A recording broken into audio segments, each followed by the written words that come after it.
That's witchcraft, y'all. The organization was built on the occult, and the way that this came out was through witchcraft. And when you leave, when you get up and walk away, and you say, I've had enough, this organization is crazy, this religion is wrong, and you walk away, they still got you. You have to learn. You either have to have broken yourself of it, the hypnotism, early, or learn how to break yourself once you leave. See, this is a scripture that I mentioned before in Psalm chapter 7,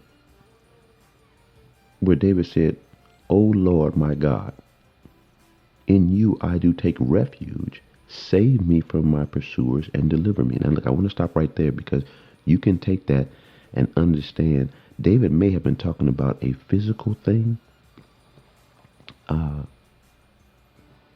where Saul was chasing him or something to that effect, but the traumatic effect that it was having on him, it wasn't the physical effect. David was a physically strong man, but it was the traumatic effect.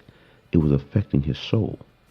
David is saying that these people were trying to practice witchcraft on him, because in verse 2 he says, lest like a lion they tear my soul apart, rending it in pieces with none to deliver. So David understood that his soul, the immaterial him, was being affected by what these men were doing. So it wasn't just a physical chase. It was the soulical chase. Or let's say it this way, the psychological chase. So he says that they're trying to tear his soul. Now, if you sum yourself, the Bible sums us up many times as soul, but then, of course, it breaks out some other immaterial things to give emphasis to the fact that there's a soul. So you have your understanding, which is, part of your mind, your thoughts. See, these are all immaterial things. Your life, that's immaterial. There's no organ for those. So what they're saying is that what David was saying is that they tear his soul, not destroy it. They tear it. They have a piece. He has a portion.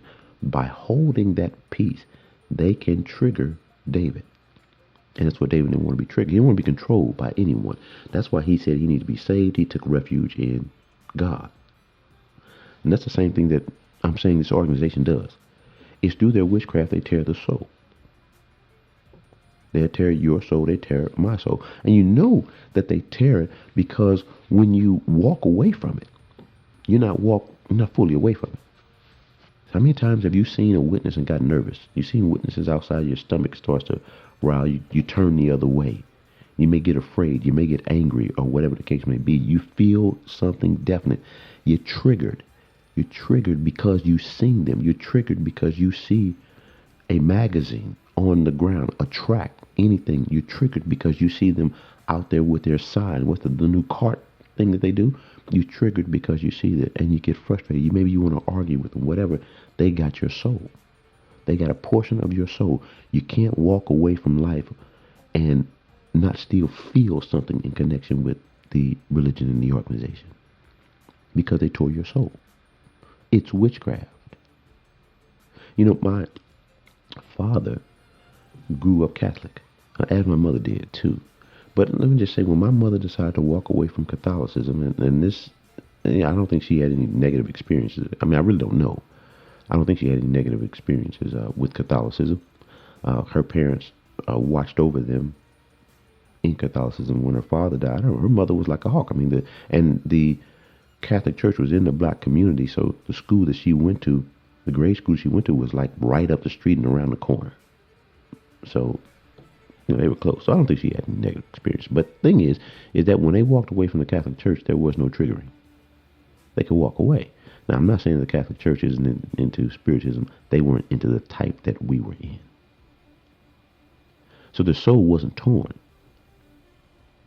The witchcraft of the Catholic Church had nothing to do with the witchcraft of Jehovah's Witnesses. So they just walk away. See, you can't walk away from Jehovah's Witnesses scot-free. you're going to lose something. Family members, some emotion, whatever the case may be. You're gonna lose something. And you want to help them and they don't want to listen to you. So this is the only point that I'm making to you, is that you have to get your soul restored. And then when you go to Psalm 23, as I mentioned, I had mentioned to this before, that's what David said in the Lord is my shepherd psalm that we know.